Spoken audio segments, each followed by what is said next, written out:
लैला मजनू की अमर प्रेम कहानी। अरब के रेगिस्तान में एक अमीर और प्रतिष्ठित कबीला रहता था। वहीं की एक छोटी, मासूम, चंचल सी लड़की थी लैला।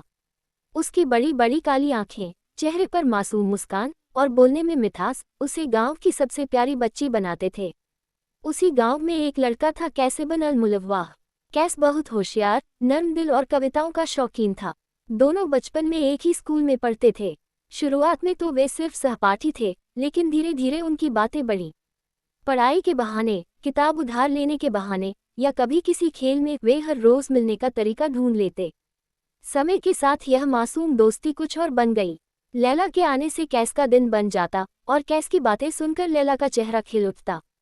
एक दिन स्कूल से लौटते समय कैस ने हिम्मत करके कहा, लैला, मुझे लगता है मैं तुम्हारे बिना कभी रह नहीं सकता। लैला हल्के से मुस्कुराए, उसकी आंखों में भी वही एहसास था। उस दिन से उनका रिश्ता बदल गया। अब वे सिर्फ दोस्त नहीं, बल्कि एक दूसरे की जान बन गए थे। कैस अब हर समय लैला के बारे में कविताएं लिखता। वह दोस्तों के बीच, यहाँ तक कि बाजार में भी, ऊंची आवाज में लैला का नाम लेता और उसके लिए शेर सुनाता। धीरे धीरे पूरे कबीले में यह बात फैल गई।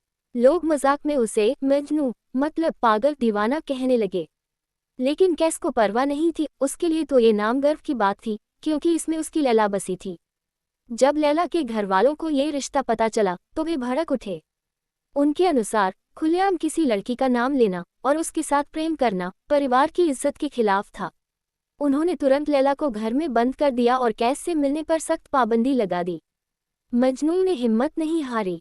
वह रात को रेगिस्तान के किनारे खड़ा होकर ऊंची आवाज में लैला का नाम पुकारता, लेकिन उसे सिर्फ रेत के तूफान का जवाब मिलता। लैला की शादी एक अमीर और ताकतवर आदमी से कर दी गई। ये खबर सुनकर मजनू का दिल टूट गया। वह घर छोड़कर रेगिस्तान में भटकने लगा। कभी पहाड़ों पर चढ़ जाता, कभी पेड़ों के नीचे सो जाता। वह जानवरों से बातें करता, हवाओं से लैला का नाम कहता और पत्थरों पर उसकी तस्वीर बनाने की कोशिश करता। लोग उसे पागल समझते, लेकिन उसकी आंखों में बस एक ही तस्वीर थी, लैला की।